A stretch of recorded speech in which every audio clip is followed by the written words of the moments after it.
నమస్తే, welcome to స్వతంత్ర. నేను మురళి. ముందుగా హెడ్లైన్స్ చూద్దాం.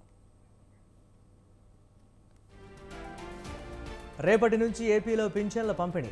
పెనుమాకలో స్వయంగా పంపిణీ చేయనున్న చంద్రబాబు.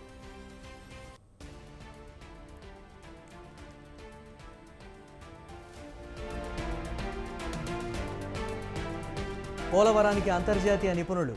ప్రాజెక్టును సమూలంగా పరిశీలించనున్న బృందం.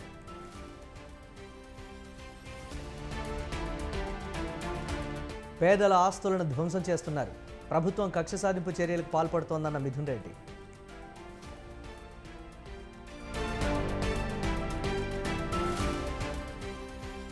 విశాఖ నుంచే ఉచిత బస్సు ప్రయాణ పథకం త్వరలో ప్రారంభిస్తామన్న మంత్రి రాంప్రసాద్ రెడ్డి.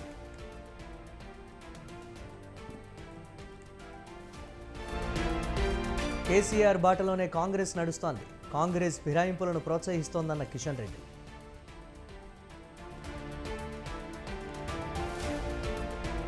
బొగ్గు గనుల వేలాన్ని రాష్ట్ర ప్రభుత్వం వ్యతిరేకించలేదు. విద్యుత్ రంగం ప్రైవేటీకరణకు ఇది మొదటి అడుగన్న జగదీష్ రెడ్డి.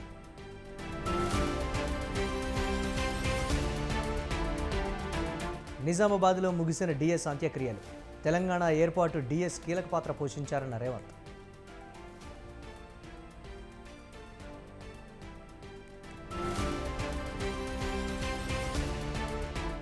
నీట్ ప్రశ్నపత్రాల లీకేజ్పై పార్లమెంట్లో పోరాడతాం. విద్యాశాఖ మంత్రి రాజీనామా చేయాలన్న జయరాం రమేష్. టీమిండియాకు బీసీసీఐ తీపి కబురు. 125 కోట్ల రూపాయల నజరానా ప్రకటించిన జైషా.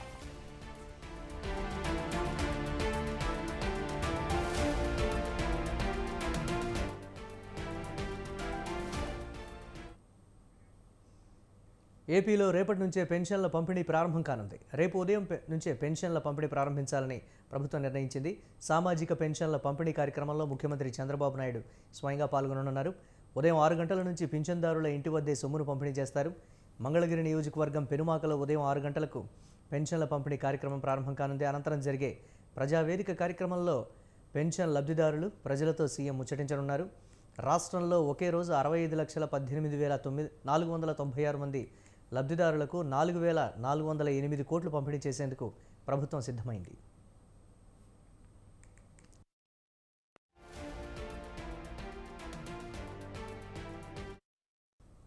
వృద్ధులు, వితంతువులు తదితర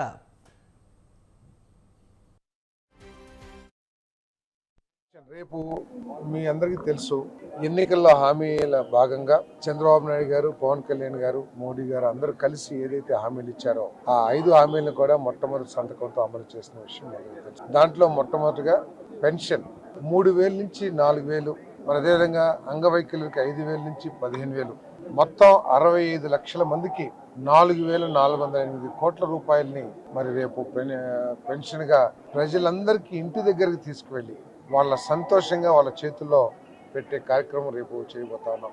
గత ప్రభుత్వం 1,000 రూపాయలు పెంచడానికి 5 సంవత్సరాల సమయం పడితే ఈ ప్రభుత్వానికి 1,000 రూపాయలు అధికారంలోకి రాకముందే భరోసా ఇచ్చి వచ్చిన 15-20 రోజుల్లోనే మరి ఆ 1,000 రూపాయల పెంపుదలని అమలు చేస్తున్న మరి విషయాన్ని ప్రజలందరూ కూడా మంచి మనసుతో అర్థం చేసుకోవాలని చెప్పేసి మనం చేస్తాం. రేపు మాత్రం సచివాలయం స్టాఫ్, అవసరమైతే ఇతర స్టాఫ్, ప్రభుత్వ ఉద్యోగుల్ని వినియోగించి ఉదయం 6ంటికి స్టార్ట్ చేసి సాయంత్రం లోపల ఈ పెన్షన్ పంపిణీ కార్యక్రమాన్ని పూర్తి చేయాలని చెప్పేసి ఆదేశాలు.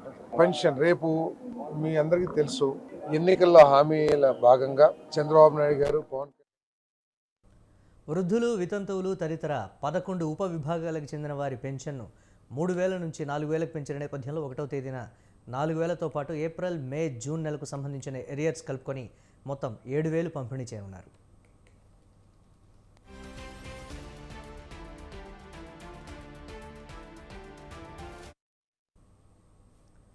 సామాజిక భద్రతా పెన్షన్లు జూలై 1న పెన్షన్దారులు ఇంటి వద్దే పంపిణీ చేయడానికి ప్రభుత్వం పటిష్టమైన ఏర్పాట్లు చేసింది. పెన్షన్ పంపిణీ విషయంలో అనుసరించాల్సిన విధి విధానాలను ఇప్పటికే సచివాలయ సిబ్బందికి స్పష్టం చేసింది. ఒక్క రోజులోనే పంపిణీ చేయించాలని అనివార్య కారణాల వల్ల ఇంకా ఎవరన్నా మిగిలిపోయి ఉంటే 2వ రోజు పూర్తి చేయాలని నిర్దేశించింది. పెన్షన్ల పంపిణీ కార్యక్రమంలో సీఎంతో పాటు రాష్ట్ర వ్యాప్తంగా ఎంపీలు, ఎమ్మెల్యేలు కూడా భాగస్వాములు కానున్నారు. మరోవైపు జూలై 1న పెన్షన్ల పంపిణీ 90% పూర్తి కావాలని ప్రభుత్వం లక్ష్యంగా పెట్టుకుంది.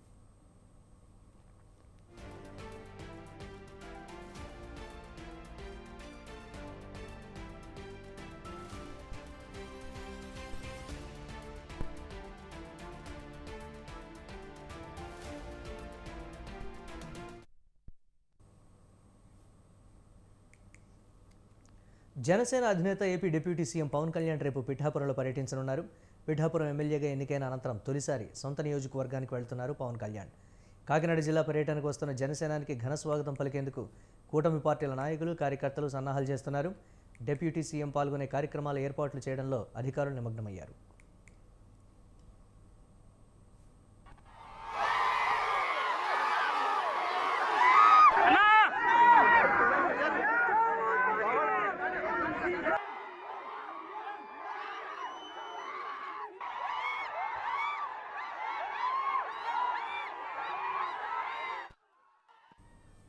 రేపు హైదరాబాద్ నుంచి విమానంలో రాజమహేంద్రవరానికి వచ్చే పవన్ కళ్యాణ్ అక్కడి నుంచి రోడ్డు మార్గాన గొల్లపురోలు పట్టణంలోని సత్యకృష్ణ కళ్యాణ మండపానికి చేరుకుంటారు.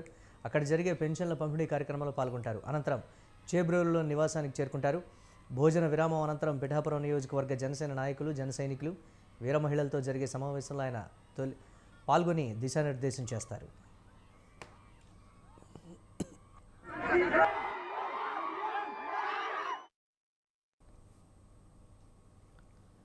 ఇక జూలై 2వ తేదీ ఉదయం చేబ్రోలు నివాసం నుంచి బయలుదేరి కాకినాడ కలెక్టర్ కార్యాలయానికి చేరుకుంటారు. ఉదయం 10 గంటల నుంచి 11 గంటల 30 నిమిషాల వరకు పంచాయతీరాజ్ శాఖ, అనంతరం ఇరిగేషన్ శాఖ, అటవీ శాఖ అధికారులతో సమీక్షా సమావేశాలు నిర్వహిస్తారు.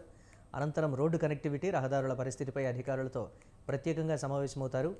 సమావేశం అనంతరం చేబ్రోలు నివాసానికి చేరుకుంటారు. అక్కడ జనసేన ఎమ్మెల్యేలు, ఎంపీలతో సమావేశమవుతారు.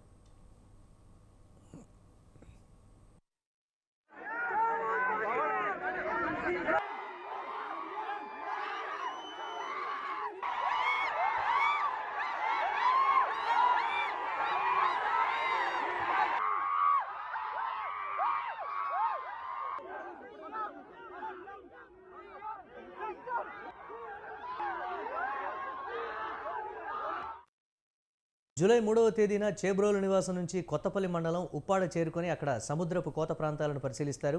తిరిగి నివాసానికి చేరుకొని పిఠాపురం నియోజకవర్గ అధికారులతో పరిచయ కార్యక్రమం, అనంతరం టీడీపీ, బీజేపీ ముఖ్య నేతల సమావేశంలో పాల్గొంటారు. సాయంత్రం 4 గంటలకు పిఠాపురం పట్టణంలోని ఉప్పాడ సెంటర్లో జరిగే వారాహి సభలో పవన్ కళ్యాణ్ పాల్గొని తనను గెలిపించిన పిఠాపురం నియోజకవర్గ ప్రజలకు కృతజ్ఞతలు తెలియజేస్తారు.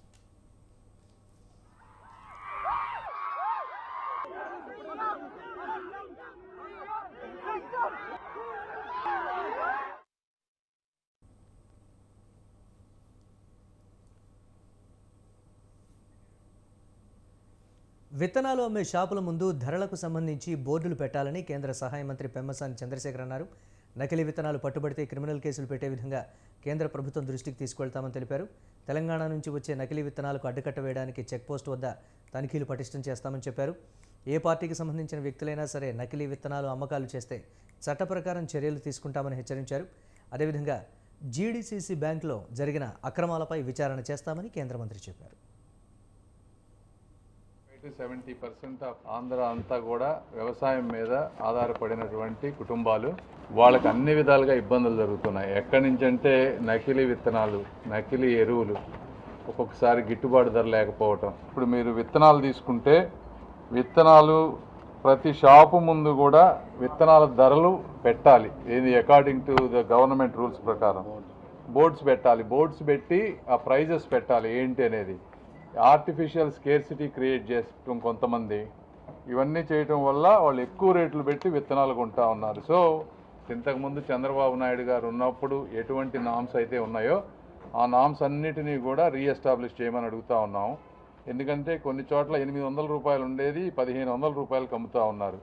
ఏంటి విత్తనాలు, ఆ వెరైటీలను బట్టి రైతులు వాళ్ళకేంటంటే ఒక్కొక్కసారి విత్తనాలు కావాలి అని వాళ్ళకి మనసులో పడిందంటే అందరూ వాటి మీదే పడతారు. దాన్ని వీక్నెస్గా తీసుకొని విపరీతమైన రేట్లు పెంచుతూ ఉన్నారు. ఎందుకంటే 65 to 70% ఆఫ్ ఆంధ్ర అంతా కూడా వ్యవసాయం మీద ఆధారపడినటువంటి కుటుంబాలు. వాళ్ళకి అన్ని విధాలుగా ఇబ్బందులు జరుగుతున్నాయి. ఎక్కడి నుంచి అంటే నకిలీ విత్తనాలు, ఎన్నికల ఫలితాల తర్వాత వైసీపీ కార్యకర్తలను తీవ్ర ఇబ్బందులు గురి చేస్తున్నారని ఎంపీ మిథున్ రెడ్డి అన్నారు. వైసీపీ నేతల ఆస్తులు ధ్వంసం చేస్తున్నారని, ఇళ్లు కూలుస్తున్నారని నిప్పులు చెరిగారు. మిథున్ రెడ్డి పొంగనూరులో కార్యకర్తల సమావేశం నిర్వహించేందుకు సిద్ధమయ్యారు. అయితే అనుమతి లేదంటూ వైసీపీ ఎంపీని పోలీసులు అడ్డుకున్నారు. బయటకు వెళ్లకుండా ఆయన హౌస్ అరెస్టు చేశారు. తమ వారిని పరామర్శించేందుకు వెళ్తున్న తనను అడ్డగిస్తున్నారని ఎంపీ మిథున్ రెడ్డి ఫైర్ అయ్యారు. పోలీసుల తీరుపై లోక్సభ స్పీకర్కు కంప్లైంట్ చేస్తానని చెప్పారు. 40% మంది వైసీపీకి ఓటు వేశారని, వీరందరిపై కూడా దాడులు చేస్తారా అని ప్రశ్నించారు. అధికారం శాశ్వతం కాదని, ప్రతి కార్యకర్తకు మేము అండగా ఉంటామని తెలిపారు.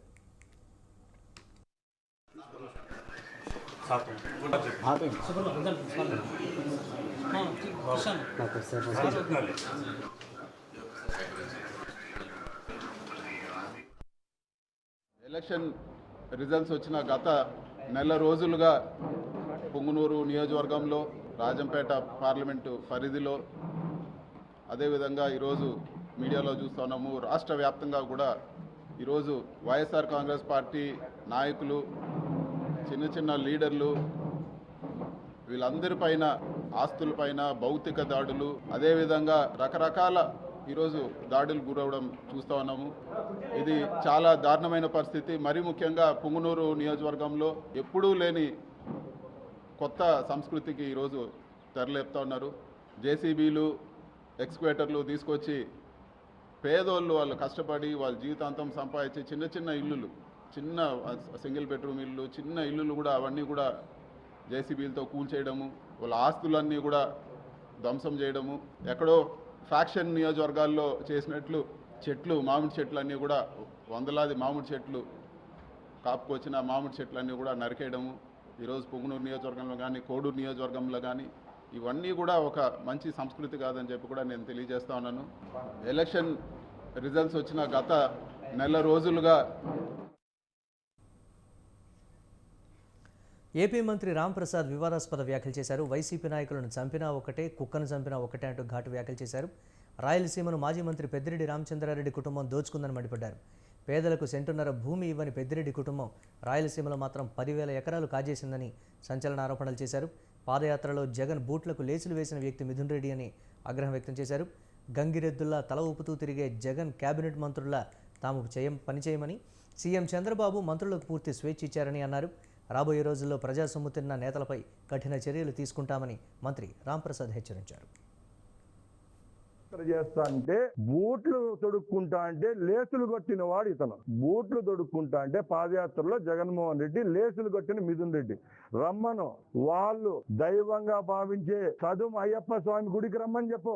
ఆయన జగన్మోహన్ రెడ్డి బూట్లు లేసులు కట్టినాడా లేదా? అలాంటి బ్రోకర్ పని చేసి ఈ రోజు నా మీద కామెంట్ చేయడం ఎంతమంది సమంజసమో మీరందరూ ఒకసారి అర్థం చేసుకోవాలా. అలాగే నేను చెప్తున్నా, ఎక్కడైనా అరాచకాలు జరిగింటే గత 5 సంవత్సరాల్లో ప్రతి ఒక్క సంఘటనలో వీళ్ళ కుటుంబం పాత్ర ఉంది. ఎందుకంటే ఈ రోజు ఆయన గృహ నిర్బంధం చేశారని చెప్పి ఏదో పెద్ద బాధపడతా ప్రెస్ స్టేట్మెంట్లు ఇస్తున్నారు. 14 సంవత్సరాలు ముఖ్యమంత్రిగా చేసిన ఒక పెద్ద మనిషి రాష్ట్రంలో ఉన్న ఇరిగేషన్ ప్రాజెక్టులు అవకతవకలు, అలాగే 5 సంవత్సరాల నుంచి నిధులు కేటాయించకుండా పక్కన పెట్టింటే ఆ రోజు తమ్మల్లపల్లె, మదనపల్లి, పొంగునూరు నియోజకవర్గాల్లో పర్యటిస్తా ఉంటే రౌడీ మూకల ద్వారా రాళ్లు వేయించినారు. సరైన సెక్యూరిటీ ప్రొవైడ్ కూడా చేయలేని ఘనత, దరిద్రం వీళ్ళకే దక్కుతుంది. జగన్మోహన్ రెడ్డి పాదయాత్ర చేస్తా అంటే బూట్లు తొడుక్కుంటా అంటే లేసులు కొట్టిన వాడు ఇతను.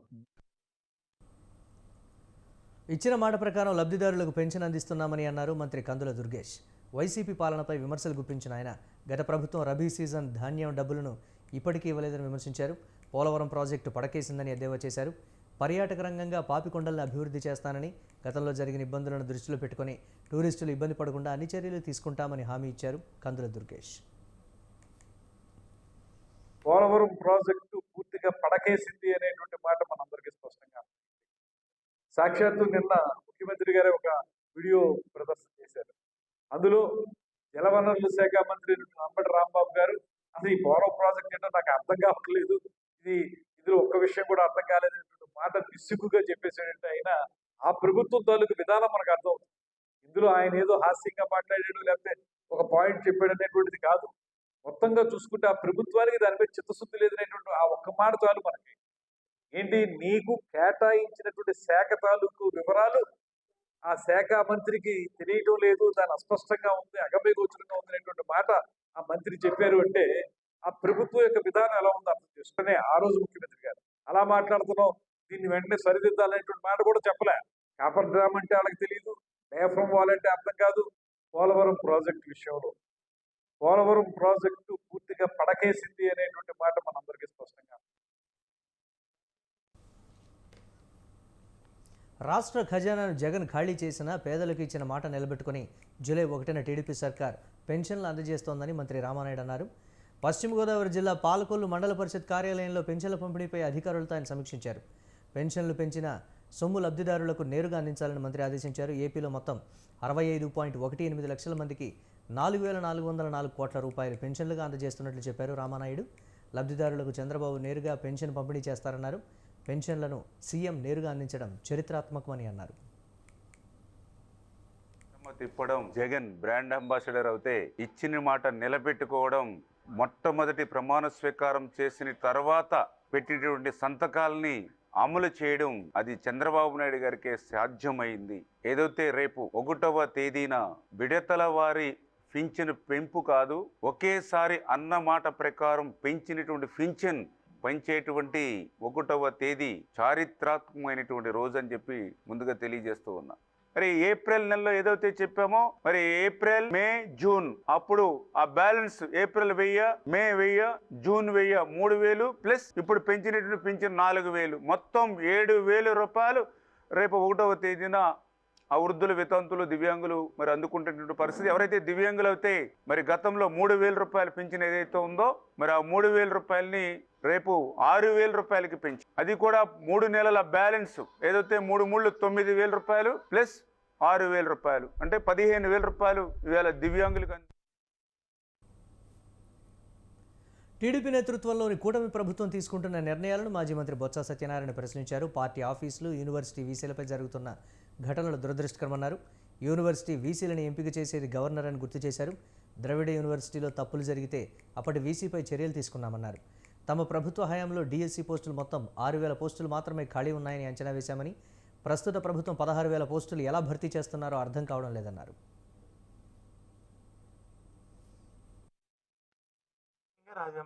కొన్ని ప్రెసిడెంట్ ఆఫ్ ఇండియా లేదు గవర్నర్ తో నామినేట్ చేయడం రాజ్యాంగబద్ధమైన కొన్ని పోస్టులు వాటిని కూడా చేయవలసిన అవసరం ఉంటుంది. చేయాలని అడుగుతారు. న్యాయంగా చేస్తే చేయొచ్చు, చేయకపోతే అటు సమయం వరకు ఉంటారు. వాళ్ళు ఏమైనా అవతవకలు చేస్తే అవతవకల మీద ప్రభుత్వాలు వచ్చి ఎంక్వైరీ చెప్పి చర్య తీసుకోవడం పరిపాటి. ఇప్పుడే కాదు, స్వతంత్రం వచ్చిన దగ్గర మన రాష్ట్రం ఏర్పాటైన దగ్గర నుంచి కూడా ఇలాంటి కార్యక్రమాలు జరిగాయి. లేదు ఆ సంబంధించిన ఎవరైతే విక్టిమ్స్ ఉంటారో వాళ్ళు ఆ సంవత్సరం ముందుకెళ్ళి ధర్నాలు లేకపోతే డిమాండ్. ముఖ్యమంత్రి చంద్రబాబు అదనపు కార్యదర్శిగా కార్తికేయ మిశ్రాని నియమిస్తూ సీఎస్ నీరబ్ కుమార్ ప్రసాద్ ఉత్తర్వులు జారీ చేశారు. ప్రస్తుతం కార్తికేయ మిశ్రా కేంద్ర ఆర్థిక శాఖలో డైరెక్టర్గా ఉన్నారు. దీంతో ఆయన ఏపీ సర్వీస్కు పంపాలని సీఎం చంద్రబాబు కేంద్రానికి లేఖ రాశారు. ముఖ్యమంత్రి రాసిన లేఖపై స్పందించిన డీఓపీటీ కార్తికేయ మిశ్రాను ఏపీ క్యాడర్కు పంపుతూ నిర్ణయం తీసుకుంది.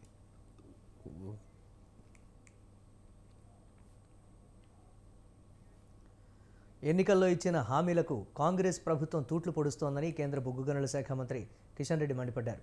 అందరికీ ఆరోగ్యం, అందరికీ ఇళ్లు, రైతులకు రుణమాఫీ, కళాశాల విద్యార్థులకు స్కూటీ, ఇలా కాంగ్రెస్ ఇచ్చిన ఏ ఒక్క హామీని సక్రమంగా నెరవేర్చలేకపోయిందని ధ్వజమెత్తారు. హైదరాబాద్ బంజారాహిల్స్లో ఖైరతాబాద్ అసెంబ్లీ నియోజకవర్గ బూత్ స్థాయి వర్కర్ల సమావేశంలో కిషన్ రెడ్డి పాల్గొని మాట్లాడారు. గత కేసీఆర్ ఏ విధంగా ప్రజలను మభ్యపెట్టారో రేవంత్ కూడా అదే ఫాలో అవుతున్నారని అన్నారు. కేసీఆర్ బాటలోనే రేవంత్ రెడ్డి పయనిస్తున్నారని విమర్శించారు. ఎమ్మెల్యేలను అక్రమంగా కాంగ్రెస్ పార్టీలో చేర్చుకుంటున్నారని కిషన్ రెడ్డి ఫైర్ అయ్యారు.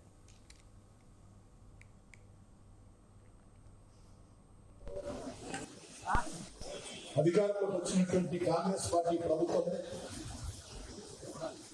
ప్రజలకు ఇచ్చినటువంటి హామీల అమలులో అనేక రకాలుగా మరి హామీలను నిర్వీర్యం చేసేటువంటి ప్రయత్నం, తూట్లు పొడిచేటువంటి ప్రయత్నం చేస్తాం.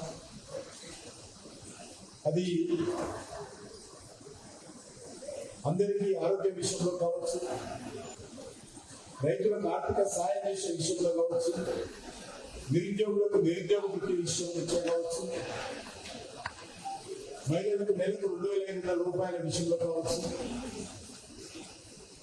కాలేజీ విద్యార్థులకు స్కూటీస్ ఇచ్చే విషయంలో కావచ్చు, విద్యార్థులకు 5 లక్షల. రేవంత్ సర్కార్పై తీవ్రంగా మండిపడ్డారు కేంద్ర మంత్రి బండి సంజయ్. ఎమ్మెల్యేల పార్టీల ఫిరాయింపుల విషయంలో గతంలో బీఆర్ఎస్ చేసిన తప్పునే కాంగ్రెస్ చేస్తోందని బండి సంజయ్ అన్నారు. అవసరాన్ని బట్టి కండువాలు మార్చడం వారి విజ్ఞతపై ఆధారపడి ఉంటుందని చెప్పారు.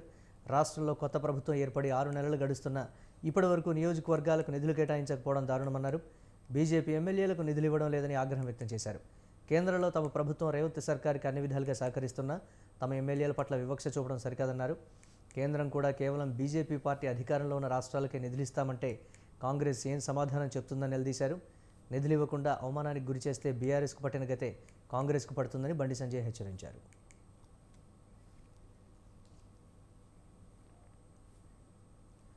బొగ్గు గనుల వేలాన్ని రాష్ట్ర ప్రభుత్వం వ్యతిరేకించలేదని మాజీ మంత్రి జగదీష్ రెడ్డి అన్నారు. విద్యుత్ రంగం ప్రైవేటీకరణకు ఇది మొదటి అడుగు అని చెప్పారు. రాబోయే రోజుల్లో సబ్సిడీలన్నీ నిలిచిపోతాయని తెలిపారు. ప్రధాని మోదీ కనుసన్నల్లోనే ఈ నిర్ణయం జరిగిందని చెప్పారు. విద్యుత్ బిల్లుల వసూళ్లు ప్రైవేటు కంపెనీలకు అప్పగించనున్నారని మండిపడ్డారు.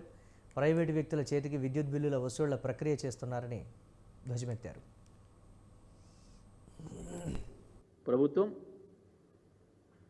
ఇది కేంద్ర ప్రభుత్వం మోడీ కనుసన్నల్లో వారి విధానాలను పూర్తిగా వీరు తీసుకొని అవలంబిస్తూ ఇక్కడ అమల్లోకి తీసుకొస్తూ చేసిన చర్యనే ఇది. అది అదాని గారికి ఇచ్చినా ఇంకోరికి ఇచ్చినా ఎవరికి ఇచ్చినా ప్రైవేట్ కంపెనీలకు ఇవ్వడం అనేదే, ప్రైవేట్ వ్యక్తులకు ఇవ్వడం అనేదే ఇది తప్పుడు చర్య. ఇది ఎట్టి పరిస్థితుల్లో కూడా ఒక్కసారి ప్రైవేట్ కంపెనీని కనుక మనం రాణిస్తే అలో చేస్తే తెలంగాణ ప్రజలకి అది దారుణమైన దెబ్బ జరుగుతుంది, నష్టం జరుగుతుంది. ఏపీ జీవనాడి పోలవరం ప్రాజెక్టును అంతర్జాతీయ ఇరిగేషన్ నిపుణుల బృందం పరిశీలించింది. అమెరికా, కెనడా నుంచి వచ్చిన 9 నిపుణులు పోలవరం ప్రాజెక్టు వద్దకు చేరుకొని అక్కడి పరిసరాలను పరిశీలించి అధికారులతో మాట్లాడారు. అమెరికా నుంచి David P Paul, Gian Franco Di Cicco, Canada నుంచి Richard Donnelly, Sean Hinchberger హాజరయ్యారు.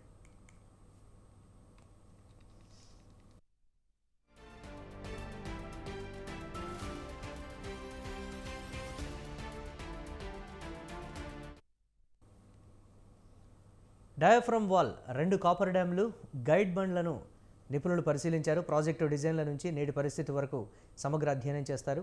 జూలై 3 వరకు ప్రాజెక్టు సైట్లో పనులను నిపుణులు పరిశీలిస్తారు. అనంతరం కేంద్ర రాష్ట్ర జలవనరుల శాఖ అధికారులు నిర్మాణ సంస్థలతో కలిసి సమీక్ష నిర్వహించనున్నారు.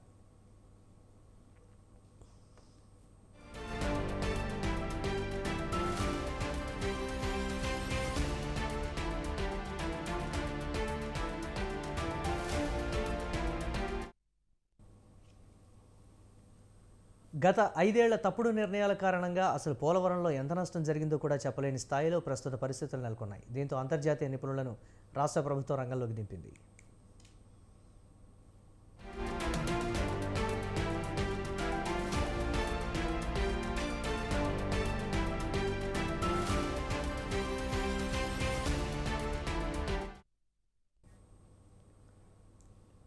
ఎన్డీఆర్ఎస్ నిపుణుల సూచనలతో జయశంకర్ భూపాలపల్లి జిల్లా మేడిగడ్డ బ్యారేజీ వద్ద పనులు పూర్తి చేశామని నీటిపారుదల శాఖ అధికారులు తెలిపారు.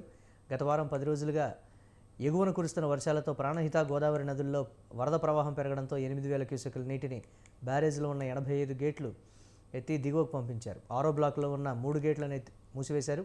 7వ బ్లాక్లో మట్టి కట్టను తొలగించిన తర్వాత ఈ గేట్లను కూడా ఎత్తుతామని ఇరిగేషన్ అధికారులు తెలిపారు. వరద ప్రవాహం పెరిగిన మిగతా గేట్లు కూడా ఎత్తివేస్తామని చెప్పారు.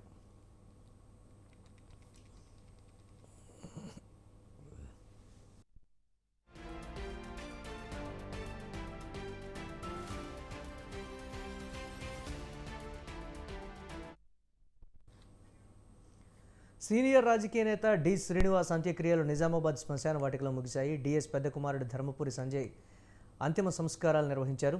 డిఎస్ చిన్న కుమారుడు బీజేపీ ఎంపీ ధర్మపురి అరవింద్ కుటుంబ సభ్యులు అంత్యక్రియలకు హాజరయ్యారు. డిఎస్ను చివరి చూపు చూసుకునేందుకు అభిమానులు, కార్యకర్తలు, బంధువులు భారీగా తరలివచ్చి అంత్యక్రియలో పాల్గొన్నారు. అంతకుముందు నిజామాబాద్లోని డిఎస్ నివాసానికి వచ్చిన CM Revanth Reddy, deputy CM Bhatti, మంత్రులు, కాంగ్రెస్ నేతలు, కార్యకర్తలు ఆయన పార్థివ దేహానికి నివాళి అర్పించారు.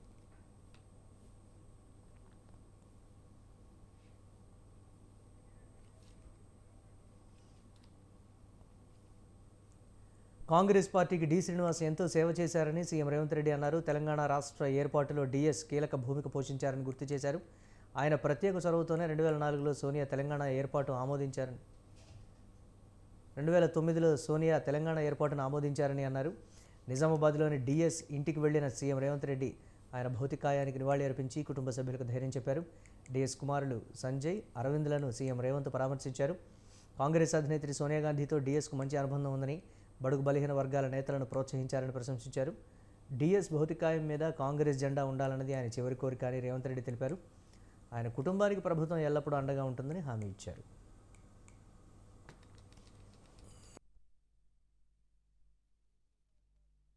మధ్యలో కొన్ని అనివార్య పరిస్థితుల్లో పార్టీకి దూరమైన సెంట్రల్ హాల్లో డి శ్రీనివాస్ గారు ఎదురుపడితే శ్రీమతి సోనియా గాంధీ గారు, ఎందుకంటే నేనే ప్రత్యక్ష సాక్షిని, సీను హవారియు అని డి శ్రీనివాస్ గారిని పలకరియడం జరిగింది.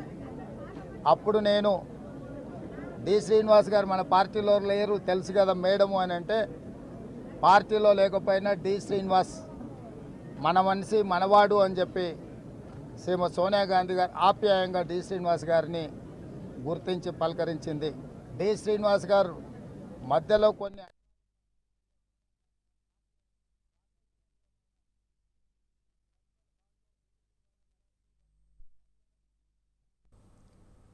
ఆంధ్రప్రదేశ్ ప్రభుత్వం కీలక నిర్ణయం తీసుకుంది. ఫిబ్రవరిలో వైసీపీ ప్రభుత్వం విడుదల చేసిన డిఎస్సి నోటిఫికేషన్ రద్దు చేసింది. ఈ మేరకు రాష్ట్ర పాఠశాల విద్యాశాఖ జీవో నెంబర్ 256ను విడుదల చేసింది.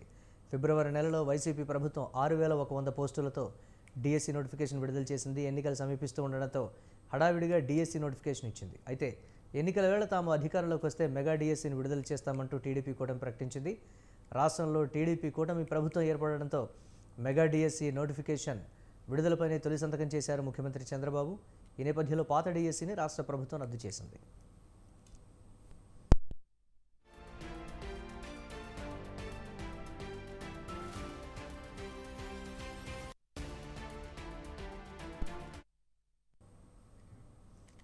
ఈ సంవత్సరం వేసవిలో ఎన్నడూ లేని విధంగా నీటి కొరతను ఎదుర్కొన్న ఢిల్లీకి ఇటీవల 3 రోజులుగా కురుస్తున్న వర్షాలు ఊరట కల్పించాయి. దీంతో కొన్ని ఏరియాల్లో తాత్కాలికంగా నీటి సమస్య తీరిపోయింది. ఈ క్రమంలో మంత్రి అతీషి ఢిల్లీలోని కొన్ని ప్రాంతాలను పరిశీలించారు. భారీ వర్షాల కారణంగా ముంపునకు గురైన చంద్రవాల్ వాటర్ ట్రీట్మెంట్ ప్లాంట్లోని పంప్ హౌస్ను ఆమె సందర్శించారు.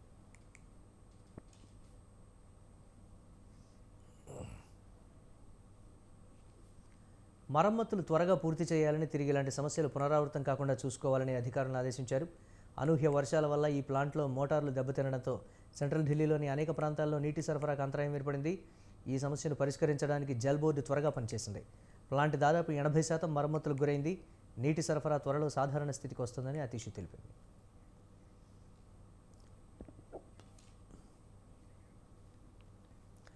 నీట్ పరీక్షల వివాదంపై కాంగ్రెస్ ఎంపీ జయరాం రమేష్ స్పందించారు. నీట్ రగడపై పార్లమెంట్ వేదికగా తాము ప్రభుత్వాన్ని ప్రశ్నిస్తామని అన్నారు. ఈ ఎన్టీఏ ఏం చేస్తుందనే విషయంపై తమ డిమాండ్లను లోక్సభ, రాజ్యసభ ముందుంచుతామని చెప్పారు. అన్ని పరీక్షలను ఎన్టీఏ ప్రైవేటు కంపెనీల ద్వారా నిర్వహిస్తోందని, స్కామ్లు ఎక్కడి నుంచి వెలుగు చూస్తున్నాయో గమనించాలని అన్నారు. బీజేపీ పాలిత రాష్ట్రాలు బీహార్, గుజరాత్, మధ్యప్రదేశ్ల నుంచే ఈ స్కామ్లు బయటపడుతున్నాయని వివరించారు. ఈ వ్యవహారంపై చర్చ జరగాలని తాము పట్టుబడతామన్నారు. విద్యాశాఖ మంత్రి తొలుత పరీక్షల్లో అక్రమాలు లేవని అన్నారని, ఆపై చిన్నపాటి తప్పులు చోటు చేసుకున్నాయని చెప్పారని గుర్తు చేశారు. ఇప్పుడు సిబిఐ విచారణ, ఉన్నత స్థాయి కమిటీ ఏర్పాటు గురించి మాట్లాడుతున్నారని జయరాం రమేష్ పేర్కొన్నారు. విద్యా మంత్రిత్వ శాఖను ప్రక్షాళన చేయాలని, నీటి వివాదంపై అత్యున్నత స్థాయి విచారణ చేపట్టాలని విద్యాశాఖ మంత్రి ధర్మేంద్ర ప్రధాన్ తక్షణమే రాజీనామా చేయాలని డిమాండ్ చేస్తున్నారు.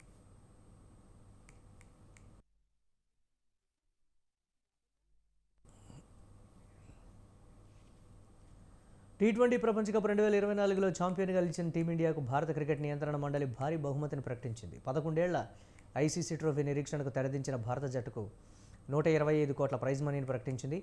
బీసీసీఐ కార్యదర్శి జైషా సోషల్ మీడియా వేదికగా ఈ విషయాన్ని వెల్లడించారు. అమెరికా, వెస్టిండీస్ వేదికగా జరిగిన ఈ టోర్నమెంట్ అంతటా జట్టు అసాధారణమైన ప్రతిభా సంకల్పం, క్రీడా నైపుణ్యాన్ని భారత్ ప్రదర్శించిందని ఈ సందర్భంగా జైషా కొనియాడారు. ఈ అత్యుత్తమ విజయానికి కారణమైన ఆటగాళ్లు, కోచ్లు, సహాయక సిబ్బందికి అందరికీ అభినందనలు తెలిపారు.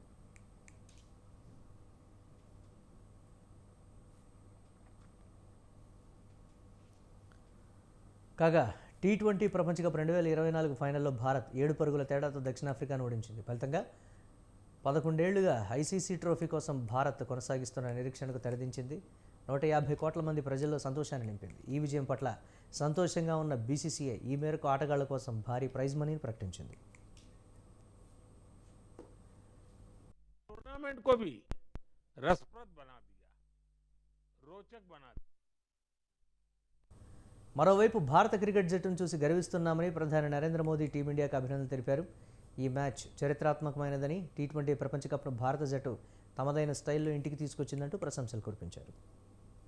इंडिया को इस भव्य विजय के लिए सभी देशवासियों की तरफ से बहुत बहुत बधाई। 140 करोड़ देशवासी आपके इस शानदार प्रदर्शन के लिए गर्व अनुभव कर रहे हैं। खेल के मैदान में आपने वर्ल्ड कप जीता, लेकिन हिंदुस्तान के हर गांव, गली, मोहल्ले में आपने कोटि कोटि देशवासियों का दिल जीत लिया। और ये टूर्नामेंट एक विशेष कारण से भी याद रखी जाएगी। इतने सारे देश, इतनी सारी टीमें और एक भी ఇవి ఇప్పటి వరకున్న అప్డేట్స్. కీప్ వాచింగ్ స్వతంత్ర.